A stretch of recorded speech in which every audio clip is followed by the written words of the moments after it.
এই যে রমজান আসছে সামনে, একটা হাদিস আপনারা সবাই শুনেছেন, নবীজি সাল্লাল্লাহু আলাইহি সাল্লাম বলেছেন স্বর্ণের অক্ষরে এটাকে লিখে রাখবার মতো। তিনি বলেছেন আলা উখবিরুকুম বিআহলিল জান্নাহ, ওহে লোক সকল, তোমাদেরকে কি আমি বলে দিব না জান্নাতি মানুষ কারা? আপনারা জানতে চান জান্নাতি কারা? জানতে চান ভাই? আল্লাহু আকবার। আল্লাহ আমাদের সবাইকে জান্নাতি হওয়ার তৌফিক দান করুন। নবীজি বলেছেন আলা উখবিরুকুম বিআহলিল জান্নাহ, তোমাদেরকে কি আমি জান্নাতি মানুষদের কথা বলে দিব না কারা জান্নাতি হবেন, তাদের মার্কা কি হবে, আলামত কি হবে? ভাইরা আমার, নবীজি সাল্লাল্লাহু আলাইহি সাল্লাম বলেছেন দেখুন জান্নাতি মানুষের মার্কা কি, আলামত কি।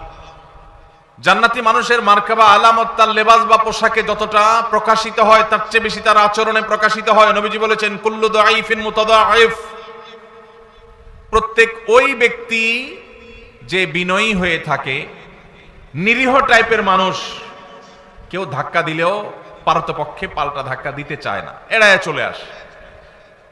কেউ তাকে চরম অপমান করছে, সে চাইলে প্রতিশোধ নিতে পারে, কিন্তু মাথাটাকে নিচু করে সে জায়গা থেকে সরে যায়। এরকম লোক কিছু লোক আছে না নাই? আমাদের সমাজ তাদেরকে বোকাশোকা মনে করে, আমাদের সমাজ তাদেরকে দুর্বল মনে করে, আমাদের সমাজ তাকে নিরীহ এবং অসহায় মনে করে, বেকুব বা নির্বোধ মনে করতে পারে সমাজ। কিন্তু আল্লাহর নবী বলছেন এই মানুষগুলো, তাদের যদি ঈমান, বেসিক যে বিষয়গুলো আছে, ফরজ বিধানগুলো আছে, সেগুলো যদি তারা ঠিকঠাক মতো পালন করে থাকে, তাহলে এই লোকগুলো জান্নাতি হওয়ার সম্ভাবনা অনেক জোরালো। ভাইরা আমার, বিনয়ী বা নিরীহ মানুষ আমাদের সমাজে পরিমাণে কম না বেশি? কম। আর এর বিপরীতে একই হাদিসে নবীজি বলেছেন আলা উখবিরুকুম বিআহলিন নার, তোমাদের কি আমি বলে দিব না যে জাহান্নামী কারা হবে, কারা জাহান্নামে যাবে, তাদের মার্কা কি বলে দিব? নবীজি সাল্লাল্লাহু আলাইহি সাল্লামকে যখন বলা হলো হ্যাঁ আল্লাহর রাসূল অবশ্যই বলুন, তখন তিনি বলেছেন কুল্লু উতুল্লিন জাওয়াজিন মুস্তাকবির, গোয়ার কিসিমের মানুষ, ঘাড় মোটা, তেড়া, রূঢ় স্বভাবের, শক্ত প্রকৃতির, দিলের ভিতরে কোনো নরম নাই, কোমলতা নাই, কোনো প্রকার বিনম্রতা নাই, মমতা নাই, যেটাকে বলা হয় শক্ত হৃদয়ের শক্ত মনের মানুষ আছে না নাই? অহংকারী, তার ভিতরে কোনো বিনয় নাই, সব সময় তেড়া তেড়া কথা বলে, সব সময় গোড়ার মতো গায়ের জোর দেখায়, আছে না নাই? আমাদের দেশে কখনো রাজনৈতিক পাওয়ারে, কখনো টাকার জোরে, কখনো ক্ষমতার জোরে, কখনো বাপ চাচার দাপটে, মামু খালুর দাপটে মানুষ অহংকারী হয়, হয় কি হয় না? আবার অনেক সময় কোনো কারণ ছাড়াও মানুষ অহংকারী হয়। নবীজি সাল্লাল্লাহু আলাইহি সাল্লাম বলেছেন আল্লাহর সবচেয়ে ঘৃণিত মানুষ হলো যে অহংকার করার মতো কিছু নাই, অথচ তারপরও সেও অহংকার করে। আমরা এমন একটা সমাজে বসবাস করছি, একজন প্রাপ্তবয়স্ক মানুষ তো অনেক পরের কথা, ছোট ছোট বাচ্চা কাচ্চাকেও দেখবেন আচরণের মধ্যে এমন পরিমাণ যুদ্ধ যুদ্ধ ভাব, এমন পরিমাণ মার মার কাট কাট ভাব, এমন পরিমাণ অহংকার ভাব, এমন পরিমাণ আপনার সব ভেঙে চুরে শেষ করে ফেলবে এমন ভাব। ঘরে ঘরে দেখবেন বাচ্চাদের মধ্যে টেন্ডেন্সি আসছে না, আসে নাই? আমরা আমাদের শৈশবে দেখেছি ছোট ছোট পিচ্চি পোলাপান একেবারে চুপচাপ থাকে, আর এখন দেখবেন যে 2-3-4 বছর পোলাপান পর্যন্ত দেখবেন যে চুন থেকে নুন খসলেই ভাঙচুর শুরু, রিয়াক্ট শুরু, ঠিক না বেঠিক?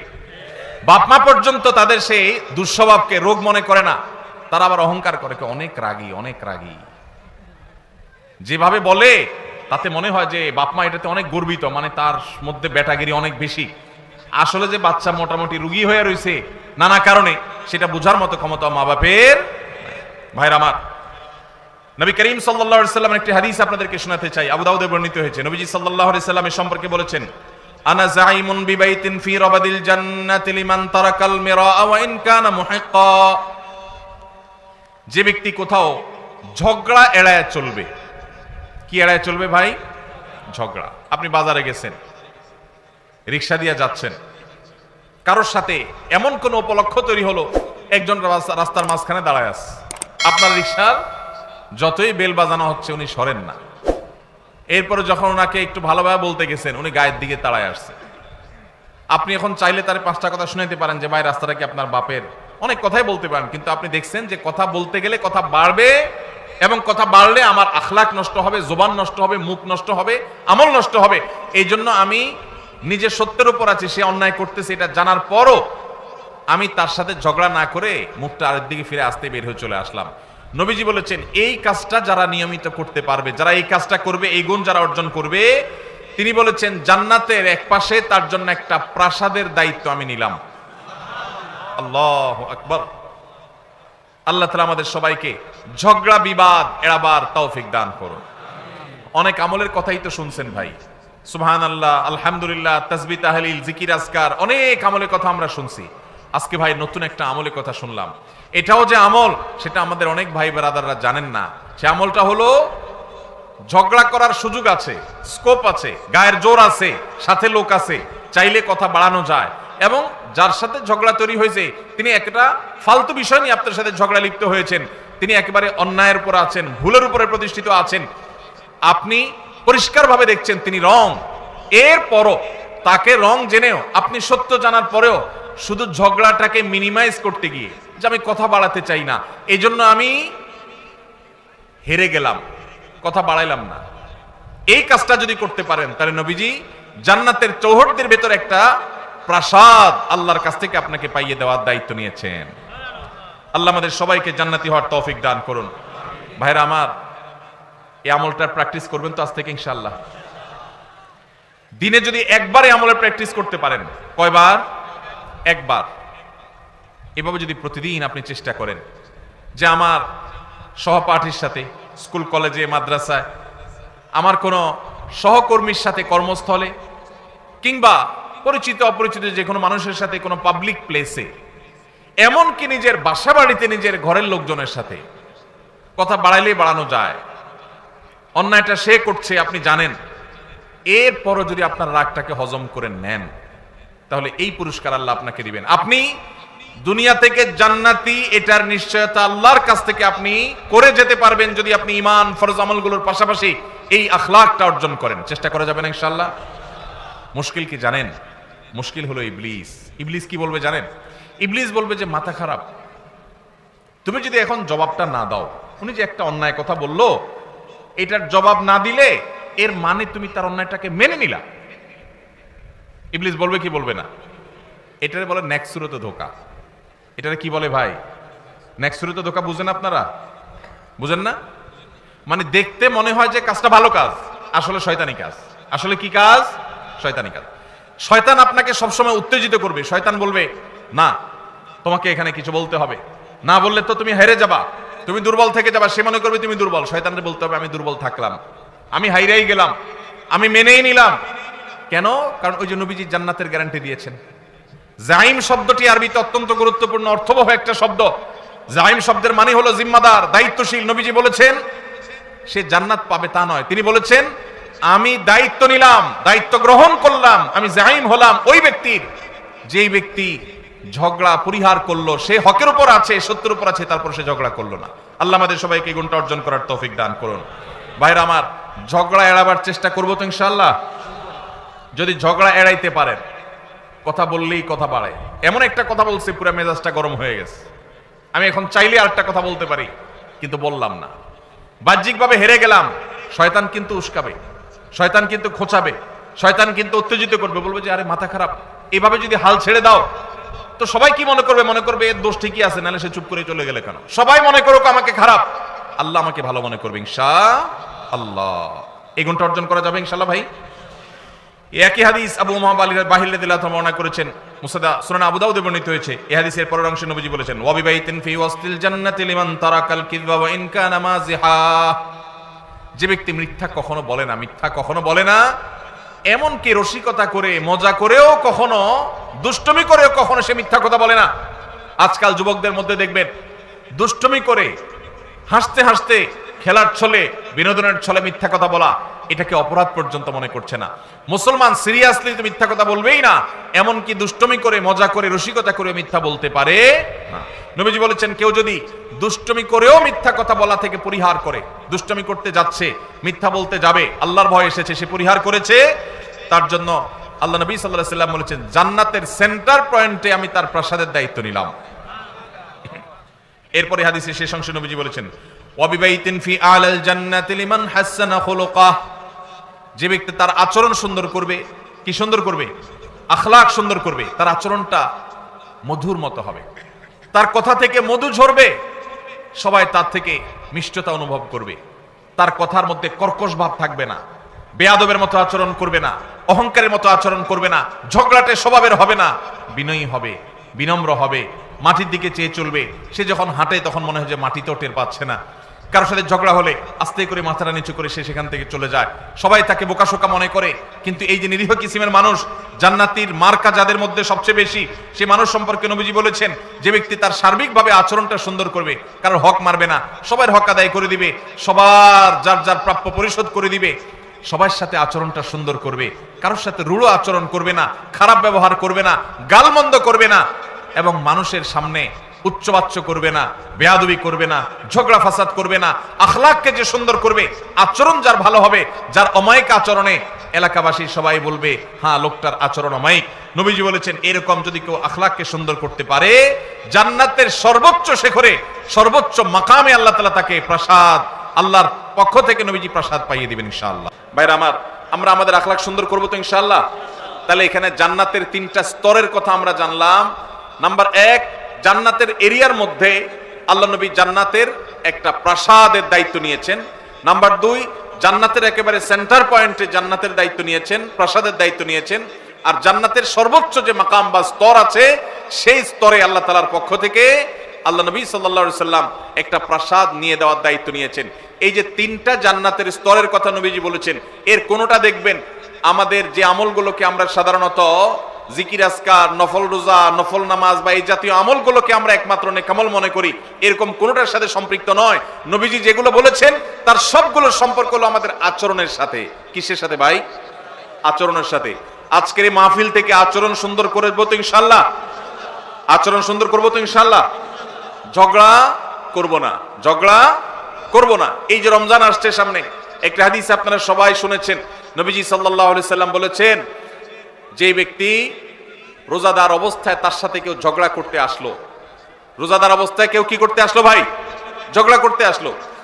যখন কেউ কথা বাড়াচ্ছে, ঝগড়া করবে, এরকম পরিস্থিতিতে সে যদি বলে ইন্নী সাইম, ইন্নী ইমরাউম সাইম, আমি রোজাদার মানুষ, আমি তোমার ঝগড়ার উত্তর দিতে পারতাম কিন্তু দিলাম না, কারণ আমি রোজাদার, রোজাদার ঝগড়া করা নিষেধ।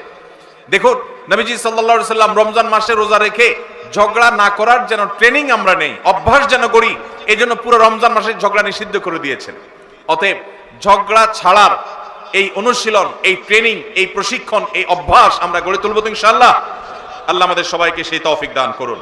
ভাইরা আমার, নবী করিম সাল্লাল্লাহু আলাইহি সাল্লামের এই একটা আমল, এটা যদি আমরা নিজেদের মধ্যে আনতে পারি, আমরা জান্নাতি হয়ে যাওয়ার পথ অনেক সহজ হয়ে যাবে। আল্লাহ আমাকে, আপনাকে, আমাদের সবাইকে আমলের তৌফিক দান করুন। ভাইরা আমার, এখন আপনারা বলবেন ভাই কোনো অন্যায় কাজের বিরুদ্ধে কি আমরা কথা বলবো না? সেখানে যদি বিতর্ক হয়, সেখানে যদি 2টা কথা বাড়াবাড়ি হয়, তাও কি আমরা করবো না? আল্লাহ তাআলা সে সম্পর্কে বলেছেন উদউ ইলা সাবিলি রাব্বিকা বিল হিকমাতি ওয়াল মাউইযাতিল হাসানা ওয়াজাদিলহুম বিল্লাতী হিয়া আহসান। আল্লাহর পথে আহ্বান করতে গিয়ে, মানুষকে ভালো পথে দাওয়াত দিতে গিয়ে যদি কখনো বিতর্ক, বৎসা, কথা বাড়াবাড়ির দরকার হয়, তাহলে সেটা সর্বোত্তম উপায় হবে ফাইযাল্লাযী বাইনাকা ওয়া বাইনাহু আদাওয়া কাআন্নাহু ওয়ালিয়্যুন হামীম। আপনার এই বিবাদ, আপনার এই মতপার্থক্য, বিবাদ তো নয়, মতপার্থক্য, এটা এত সুন্দর হবে যে যার সাথে আপনি বিতর্ক করছেন সেখানেও মধুমাখা থাকবে, আন্তরিকতা থাকবে, মায়া মমতা থাকবে। আজকাল দেখবেন এক হুজুর আরেক হুজুরে জাহান্নামে পাঠিয়ে দিচ্ছে। ভাইরা আমার, ফতোয়া দিয়া মানুষকে জাহান্নামে পাঠিয়ে দেওয়া এটা আমাদের দায়িত্ব না। আমরা যদি কারোর ভুলও ধরতে হয়, সেখানেও সত্যিকারের হিতাকাঙ্ক্ষিতা সুলভ মানসিকতা থাকতে হবে। আল্লাহ আমাদের সেই তৌফিক দান করুন। আমরা কারোর পেছনে শত্রু ভাবাপন্ন হয়ে তার পেছনে লাগবো না, তার ছিদ্রান্বেষণ করব না, তার দোষ তালাশ করে বেড়াবো না, তার গোষ্ঠী উদ্ধার করতে নামবো না। যদি করি তাহলে আমরা ভালো মুসলমান হতে পারবো। আজ আমাদের সমাজে নামাজি কালামি মানুষ কম বেশি পাবেন। মসজিদে দেখবেন কিছু মানুষ কম হোক বেশি হোক যায়, কিন্তু বাজারে ঘাটে, রাস্তায়, দোকানে, অফিস আদালতে, বিভিন্ন জায়গায় দেখবেন এই মানুষগুলোই আবার বিভিন্ন সময় তাদের আচরণটা খারাপ করে ফেলতেছে। আছে না নাই? আমাদের বেশিরভাগ মানুষ আজ এই রোগে রোগী, বেশিরভাগ মানুষ আমরা এই রোগে রোগী। আজকের এই মাহফিল থেকে যদি একজন ভাই নিয়ত করেন, একজন যদি মনে মনে প্রতিজ্ঞা করেন, আল্লাহ যেহেতু কোরআনে তুমি বলেছ তোমার রহমানের বান্দা যারা বিনয়ের সাথে রাস্তায় চলাফেরা করে, কেউ মূর্খতা সুলভ আচরণ করলো, জাহেলের মতো একটা ঝগড়ার পথ তৈরি করে দিল, তারপরও সালাম দিয়ে এড়ায় চলে যায়, দেখেও না দেখার ভান করে, বুঝেও না বুঝার ভান করে। আল্লাহ, আমি সেরকম বিনয়ী মানুষ হতে চাই, শান্তিপ্রিয় মানুষ হতে চাই। এই প্রতিজ্ঞা করে যদি এখান থেকে যান, আর প্রতিদিন যদি আপনি রাতে শোয়ার আগে নিজের পরীক্ষা নিজে নেন যে আমি আজকে সারাদিনের মধ্যে একটা লোকের সাথেও ঝগড়া চাইলে করতে পারতাম, কিন্তু আমি করলাম না আল্লাহর জন্য, এই এক্সারসাইজটা একবারও করছি কিনা, যদি এটা করতে পারেন তাহলে আমি মনে করবো আজকের মাহফিল সফল এবং সার্থক। আল্লাহ আমাদের সবাইকে সেই তৌফিক দান করুন। ভাইরা আমার, আল্লাহ রাব্বুল আলামিন কোরআনে কারিমে আমাদেরকে শিখিয়েছেন, যদি আমাদের কারোর সাথে কখনো কথা বাড়াবাড়ি পর্যন্ত যায়ও, তাহলে সেটা কখনো মন্দ উপায়ে যাবে না, খারাপ ভাবে যাবে না। আল্লাহ বলেছেন, ওয়ালা তুজাদিলু আহলাল কিতাবি ইল্লা বিল্লাতি হিয়া আহসান। আহলে কিতাবদের সাথে, ইহুদি খ্রিস্টানদের সাথেও যদি তোমাদের কখনো ধর্মীয় বিষয়ে বিতর্ক তৈরি হয়, তো খবরদার তোমরা বিতর্ক করবে বিল্লাতি হিয়া আহসান, সবচেয়ে সুন্দর উপায়ে। আমাদের নবী করিম সাল্লাল্লাহু আলাইহি সাল্লামের সাথে মক্কার মুশরিকদের সাথে মদিনার ইহুদিদের সাথে আদর্শিক দ্বন্দ্ব ছিল না, কিন্তু আমাদের নবীজি কখনো মুখ খারাপ করেছেন? কি বলেন, মুখ খারাপ করেছেন? ঝগড়াঝাটি করেছেন? গন্ডগোল ফাসাদ করেছেন? আমরা ইসলামের নামে একদল আরেক দলের সাথে মারামারি লিপ্ত হইতে দেখি না? এটা কি সঠিক ইসলাম না ভুল ইসলাম? আমরা ফেসবুকে এক মতের মানুষ আরেক মতের মানুষের গোষ্ঠী উদ্ধার করতে দেখি না? এটা কি সঠিক ইসলাম না ভুল ইসলাম? আল্লাহ আমাদেরকে সঠিক ইসলাম চর্চা করার তৌফিক নসিব করুন। ভাইরা আমার, কারা কারা ঝগড়া যতটুকু করার স্বভাব আছে এটাকে কমাবার নিয়ত করেছেন, একটু হাত তুলে দেখান। আল্লাহ, আপনি আমাদের সবার আখলাকগুলোকে সুন্দর করে দেন। আল্লাহ, আমাদেরকে আপনি শান্তিপ্রিয় মানুষ বানায় দেন। আল্লাহ, আমাদেরকে আপনি আল্লাহ আপনার ওলি বানায় দেন। আল্লাহ, আমরা যেন নম্র ভদ্র মানুষ হয়ে যেতে পারি সেই তৌফিক দান করেন। জান্নাতি লোকের মার্কা নিয়ে দুনিয়া থেকে যাওয়ার তৌফিক দান করেন। আজকের এই মাহফিল থেকে আমাদের অন্তরকে আপনি পরিবর্তন করে দেন। ভাইরা আমার, নবীজি সাল্লাল্লাহু আলাইহি সাল্লাম বলেছেন, মা দাল্লা কওমান বাদি হুদান কানু আলাইহি ইল্লা উতুল জাদাল। নবীজি বলেছেন, আমার পরে কোন সম্প্রদায়, কোন এলাকার মানুষ, কোন জাতি, তারা যদি গোমরাহ হয় তো মনে রাখবে তাদের মধ্যে গন্ডগোল, ফাসাদ, মারামারি, ঝগড়া, বিবাদ এগুলো বৃদ্ধি হবে। এই কারণেই তারা হক থেকে বিচ্যুত হবে, গোমরাহ হবে। মানুষ যখন বিতর্ক প্রবণ হয়, বৎসা প্রবণ হয়, ঝগড়া করা তার স্বভাবের মধ্যে চলে আসে, আল্লাহ হক থেকে তাকে দূরে সরায় দেন। সে হক হারিয়ে ফেলে, বিভ্রান্ত হয়ে যায়। এই জন্য ভাইরা, জান্নাতে যাওয়ার যদি প্রত্যাশা থাকে তাহলে মাটির মানুষ হতে হবে, গোয়ার নয়, অহংকারী নয়, বিনয়ী হতে হবে। সমাজের মানুষ বলবে একটু বোকাশোকা, কিন্তু আল্লাহর কাছে আপনি চালাক। সমাজের মানুষ বলবে একটু বেকুব, কিন্তু আল্লাহর কাছে আপনি বুদ্ধিমান। আল্লাহ আমাদের সবাইকে সে মানুষ হওয়ার তৌফিক দান করুন। সবাই চেষ্টা করবো তো ইনশাআল্লাহ। আল্লাহু আকবার। আমরা যদি এই মাহফিল থেকে ডক্টর খন্দকার আব্দুল্লাহ জাহাঙ্গীর রহমাতুল্লাহ মতো আখলাক নিয়ে যেতে পারি। আপনারা দুইবার এই মাহফিলে, এই মাঠ থেকে স্যারের আলোচনা শুনেছেন, এর আগে অনলাইনে অফলাইনে আগে পরে আপনারা শুনেছেন। স্যার কি কখনো আরেক আলেমের গোষ্ঠী উদ্ধার করতে দেখেছেন কখনো? ভাইরা আমার, আমি আল্লাহর কাছে একান্তে কিছু দোয়া যখন করি, খাস দোয়া কবুলের জায়গাগুলোতে আমার কিছু সিক্রেট দোয়া আছে আল্লাহর কাছে। এর মধ্যে একটা দোয়া হলো, আমি বলি, আল্লাহ আপনি স্যারের মতো ওইরকম সরল সহজ, ওইরকম বিনয়ী, ওইরকম বিনম্র, উম্মার হিতাকাঙ্ক্ষী, উম্মার কল্যাণকামী, উম্মার ঐক্য প্রয়াসী, বিভক্ত উম্মাকে এক করার জন্য যার মধ্যে প্রচন্ড আকুতি ছিল, ব্যাকুলতা ছিল, অস্থিরতা ছিল, নিজস্ব কোনো মিশন নিয়ে উম্মাকে বিভক্ত করার চেষ্টা করেন নাই। আপনি স্যারের মতো সে আখলাক, সে বিনয়, সেই নম্রতা, সেই সুন্দর হাসি, সেই সরলতা, এগুলো আপনি আমাকে দান করেন। আমি একান্তে আল্লাহর কাছে যে কয়েকটা দোয়া সবসময় করার চেষ্টা করি, এর মধ্যে এই দোয়াটা আমি নিয়মিত করি। আল্লাহ রাব্বুল আলামিন আমাদের সবাইকে আমাদের প্রিয় নবী সাল্লাল্লাহু আলাইহি সাল্লামকে অনুসরণ করে বিনয়ী হওয়ার তৌফিক দান করুন। ভাইরা আমার, আমাদের সমাজে গোয়ার মানুষের অভাব নাই। রাস্তা ঘাটে, স্কুলে, কলেজে, ভার্সিটিতে এক ঘাট তেড়া মানুষ, অহংকারের ঠেলায়, অহংকারের চোটে দেখবেন যে মানুষ টিকার মতো অবস্থা নাই। হাদিস বলছে এগুলা জাহান্নামী হওয়ার আলামত। কিসের আলামত? আপনার মধ্যে যদি আচরণ থাকে তাহলে এটা খুব অ্যালার্মিং একটা বিষয়, আপনার চেঞ্জ হওয়ার সময় আসছে। আল্লাহ তাআলা আমাদেরকে মাটি হওয়ার তৌফিক দান করুন। আমরা মাটি হব তো ইনশাআল্লাহ। আল্লাহুম্মা জাআলনি ফি আইনি সগীরা।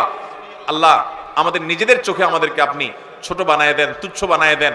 আমি যেন আমাকে খুব তুচ্ছ মনে করি, ছোট মনে করি। আমি যেন অহংকার প্রদর্শন না করি। চেষ্টা করা যাবে তো ইনশাআল্লাহ?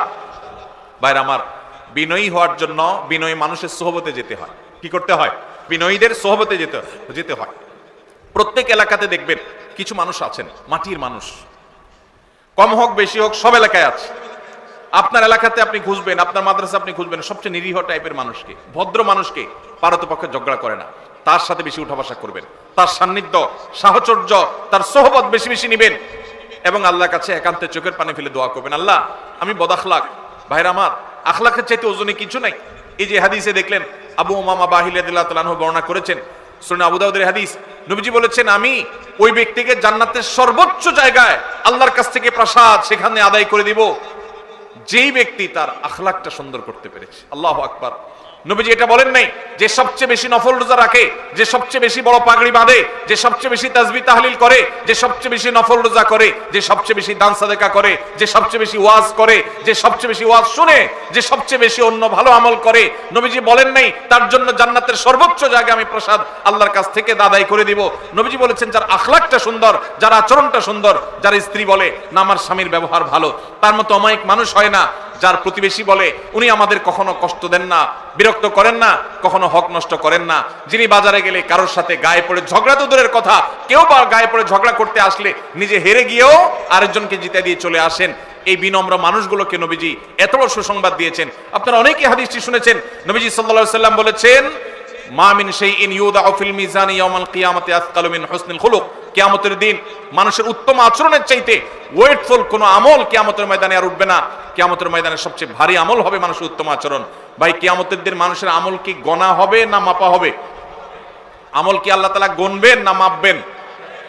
তাহলে মাপলে আমল বেশি ওজনী যেন হয়, ওয়েটফুল যেন হয়, সেই চেষ্টা করতে হবে। যত আমল আছে এর মধ্যে ঈমানের পর সবচেয়ে ভারী আমল, সবচেয়ে ওয়েটফুল আমল হলো আমাদের আচরণগুলো। আচরণ সুন্দর করা যাবে তো ইনশাআল্লাহ? মুখ দিয়া যাদের গালি বাইর হয় তার আচরণ কি ভালো না খারাপ? গালি বাইর হলে আচরণ কি ভালো না খারাপ? এই মাহফিলে কয়জন বুকে হাত দিয়া বলতে পারবেন আমি কখনো কাউকে গালি দেই নাই বা দেই না?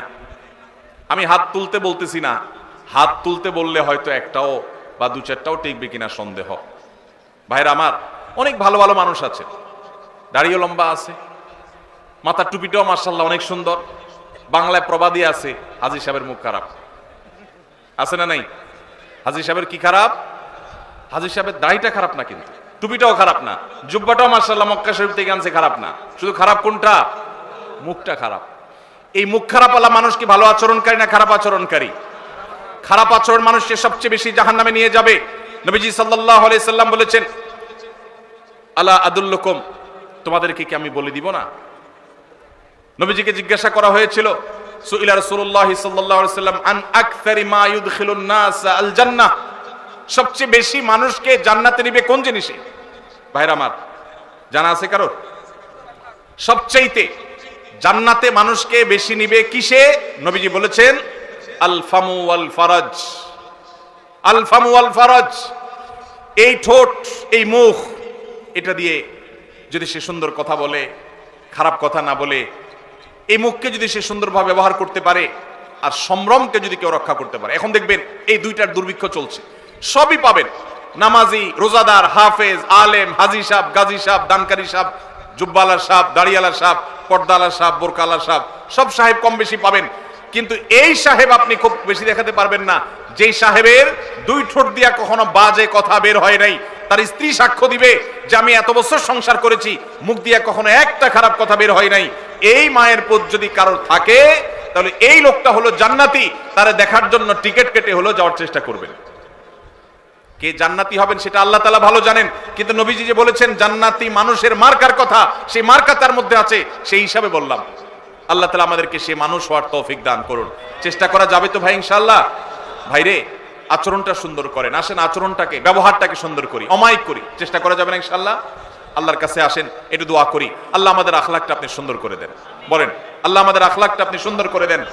নবীজি দোয়া শিখাইছেন, তিরমিজিতে দোয়া বর্ণিত হয়েছে, দেখেন কত দোয়া নবীজি শিখাইছেন। আমরা শুধু ওই ইফতারের দোয়া জানি, খাওয়ান দাওয়ানোর দোয়াটা ভালো জানে বাঙালি, আর ঘুমের দোয়াটা আল্লাহুম্মা বিসমিকা আমুতু আহিয়া বেশিরভাগ লোক জানেন, আর খাইতে হয় বিসমিল্লাহ পড়ে, এটা সবাই জানেন। ইফতারের সময় দোয়া পড়তে হয় এটা জানেন মাশাআল্লাহ, কিন্তু অনেক ইম্পর্টেন্ট দোয়া আছে অনেকে আছেন জীবনে একবারও শুনেন নাই। তিরমিজি বর্ণিত হাদিস, নবীজি সাল্লাল্লাহু আলাইহি সাল্লাম দোয়া করতেন আল্লাহর কাছে, আল্লাহুম্মা হদিনি লি আহসানিল আখলাক, আল্লাহ সবচেয়ে সুন্দর আচরণটা যেন আমার হয়। আল্লাহ আমার এই এলাকায় ধামুরার মধ্যে যত মানুষের আচরণ হবে এর মধ্যে সবচেয়ে অমায়িক আচরণটা যেন আমার হয়। আল্লাহ আল্লাহুম্মা হদিনি লি আহসানিল আখলাক, আল্লাহ সুন্দর আখলাকের পথে আপনি আমাকে পরিচালিত করেন। ওয়ালা ইয়াহদি লি আহসানিহা ইল্লা আন্ত, আল্লাহ আপনি ছাড়া কেউ আমার আখলাক শুধরাতে পারবে না। আমার আচরণ এত খারাপ যে আমাকে শুধরাইতে হলে আল্লাহর কাছে দোয়া করতে হবে। নবীজি দোয়া শিক্ষা দিয়েছেন সেজন্য। ওয়ালা ইয়াহদি লি আহসানিহা ইল্লা আন্ত, আল্লাহ উত্তম আখলাকের পথে আপনি ছাড়া কেউ পথ দেখাতে পারবে না। ওয়াসরিফ আন্নি সাইয়্যাহা ওয়ালা ইয়াসরিফ আন্নি সাইয়্যাহা ইল্লা আন্ত, আল্লাহ খারাপ যে আখলাক, বদ আখলাক, দুরাচরণ, কথার মধ্যে থেকে গন্ধ বের হয়, কথার মধ্যে কর্কশ ভাব, কথা বললে মুখ খারাপ হয়, কথা বললে ঝগড়াঝাটি হয়, আল্লাহ এই যে আমার মধ্যে চাল টাইপের আচরণ, এই যে নোংরা আচরণ, আল্লাহ এটা থেকে আপনি আমাকে বাঁচায় দেন, আল্লাহ আমাকে এখান থেকে সরায় দেন। ওয়াসরিফ আন্নি সাইয়্যাহা, আল্লাহ খারাপ আখলাক থেকে আপনি আমাকে সরায় দেন। ওয়ালা ইয়াসরিফ আন্নি সাইয়্যাহা ইল্লা আন্ত, আপনি ছাড়া কেউ খারাপ আচরণ শুধরাইতে পারবে না। এজন্য ভাই আল্লাহর কাছে দোয়াও করব, আবার ভালো আখলাকি মানুষের সোহবত, সংস্রব, সান্নিধ্য নিব। অনেক মানুষ আছেন বড় আলেম, আচরণ ভালো না, আছে না নাই? আছে না নাই? বড় দাড়িওয়ালা, বড় হাজী সাহেব, আচরণ ভালো নাই। আর যার দাড়ি নাই তার মাথা নাই, তার বুধবার, তার আখলাকি আর কি বে আখলাকি কি। যার নামাজেরই খবর নাই তার তো মাচাই নাই, বুধবার আর মঙ্গলবার কি তার। কিন্তু অনেক মানুষ আছে যে তাদের তলা আছে, তাদের নামাজ রোজা আছে, কিন্তু আখলাক খারাপ। এই আখলাক খারাপটাকে আমরা আবার, শয়তান আমাদের কাছে আমাদের বদাখলাককে বিভিন্ন নাম দিয়া সুশোভিত করে তুলে ধরে। শয়তান বলে যে আসলে উনি জালালি তবিয়তের। কি তবিয়তের? জালালি তবিয়তের। আস্ত বদাখলাকি করে জালালি তবিয়ত আমার নবী করিম সাল্লাল্লাহু আলাইহি ওয়াসাল্লামের মধ্যে এটা দেখিনি। কি বলেন? আমাদের নবীজির মধ্যে তথাকথিত জালালি তবিয়ত দেখছেন কখনো আপনি? বলতে পারবেন যে নবীজি সাল্লাল্লাহু আলাইহি ওয়াসাল্লামের জীবনে কখনো রেগে মেগে আগুন হয়ে গেছেন, একদম চিৎকার চেঁচামেচি সব অনেক রাগারাগি করে ফেলছেন? সাহাবীরা বলছেন জালালি তবিয়ত দেখছেন কখনো? আল্লাহ তাআলা আমাদের আখলাকগুলোকে সুন্দর করার তৌফিক দান করুন। আমি ভাই এই আমলটার বড় অভাব আমার নিজের মধ্যে অনুভব করি অনেক বেশি, আর এইটার কথা আমি ঘুরে ফিরে বলার চেষ্টা করি আমার আকুতিগুলো আমি বলার। আল্লাহ আমার সব ভাইদেরকে জান্নাতি মানুষ হয়ে যাওয়ার তৌফিক দান করুন। আজকের মাহফিল থেকে আমরা এই আমলটা নিয়ে যাব, আমরা ঝগড়া করব না ইনশাআল্লাহ। ঝগড়া করার সুযোগ তৈরি হলেও ঝগড়া করব না, নিজে হকের উপরে থাকলো আল্লাহর জন্য ঝগড়া এড়ায় যাব, চেষ্টা করব না ইনশাআল্লাহ। আমাদের মা বোনরা যারা শুনছেন তাদেরকেও বলছি, আপনার পাশের ঘরের মহিলার সাথে কোনো একটা বিষয় নিয়ে ঝামেলা তৈরি হয়েছে, চাইলেই কথা বাড়ানো যায়, মুখটা বন্ধ করে থুয়ে দেন, আল্লাহর জন্য একটু হজম করেন। আপনার মনে হবে যে আমি তো হাইরা গেলাম, কিছু না বললে তো আমি মনে হচ্ছে আমি শেষ হয়ে গেলাম। এটা শয়তান করায়। শয়তানকে হারাইতে হবে, নিজকে জিতাইতে হবে। আল্লাহ আমাদের সবাইকে তৌফিক দান করুন। ভাইরা আমার কথা শেষ। আমি শুধুমাত্র আপনাদের কাছে আবদার রেখে গেলাম, আবেদন রেখে গেলাম, আমরা যেন উত্তম আখলাক, বিশেষ করে ঝগড়া মুক্ত বাংলাদেশ গড়তে পারি। চেষ্টা করা যাবে না ইনশাআল্লাহ? আমরা কি ঝগড়া সহ বাংলাদেশ চাই না ঝগড়া মুক্ত বাংলাদেশ চাই? ঝগড়া মুক্ত বাংলাদেশ চাই। তাহলে আমার নিজেকে আগে সংশোধন করতে হবে। জগৎ ঠিক হয়ে যাবে আমি ঠিক হলে। আমি নিজে খারাপ, আমি চাই সব ফেরেশতা হয়ে যাক। হবে কোনোদিন? তাহলে আমরা চেষ্টা করবো তো ইনশাআল্লাহ। যত জায়গায় আপনি বাসে উঠছেন, বাসের পাশে সিটালার সাথে একটা ঝগড়ার ইস্যু তৈরি হয়েছে। কি হয়েছে? নাইট কোচে যাচ্ছেন, সামনের সিটে বসা উনি ওনার সিটটাকে চেয়ার কোচে ডাউন করে দিছে, এমন ডাউন করে দিছে একবারে আপনার বুকের উপর এসে পড়ছে। ঝগড়া করার ইস্যু তৈরি হয়েছে না হয় নাই? সুন্দর করে যদি তাকে বুঝায় বলতে পারেন আলহামদুলিল্লাহ, আর যদি দেখেন যে না তিনি ভুল বুঝতেছেন, বলবেন ভাই সরি, ঠিক আছে থাক, আমার কোনো আপত্তি নাই ভাই, কষ্ট হচ্ছে, তারপর আপনি মেনে নেবেন, আপনি ভালো মুসলমান হতে পারবেন। আর যদি বলেন এই মিয়া সোজা করবেন নাকি আঙ্গুল মাখা করব, হ্যাঁ ভদ্র মানুষের ভাত নাই না, চিনছেন আপনি আমি কে, তাহলে বুঝবেন আপনার লক্ষণ খারাপ। আপনার লক্ষণ, এটা ছোট লোকের আচরণ। এটা কার আচরণ? আর বড় লোকের আচরণ হলো ভাই আপনি রাগ করেন না, সরি ভাই, আপনি মনে কিছু করছেন ভাই, ঠিক আছে ভাই থাক, দরকার নাই, এই যে আমি মেনে নিলাম, এটা হলো ভালো মানুষের গুণ। আল্লাহ আমাদেরকে ভালো মানুষের গুণগুলো অর্জন করার তৌফিক দান করুন।